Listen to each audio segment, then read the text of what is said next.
নাটোরে ঘুষ ছাড়াই সুপারিশ ছাড়াই যোগ্যতার ভিত্তিতে পুলিশের চাকরি পেলেন 5 নারী সহ 24 জন। দুপুরে পুলিশ লাইন্সে কনস্টেবল পদে চাকরি পাওয়াদের মেডিকেল পরীক্ষা সম্পন্ন হয়েছে। এর আগে শুক্রবার দিনভর মৌখিক পরীক্ষা শেষে রাতে উত্তীর্ণদের ফলাফল ঘোষণা করা হয়।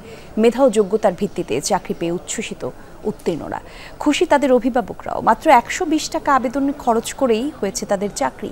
পুলিশ সুপার জানিয়েছে, প্রায় 2000 প্রার্থীর মধ্যে যাচাই বাছাই শেষে 300 জনকে লিখিত পরীক্ষার জন্য নির্বাচিত করা হয়। তাদের মধ্যে 31 জন মৌখিক পরীক্ষায় অংশ নেওয়ার সুযোগ পায়।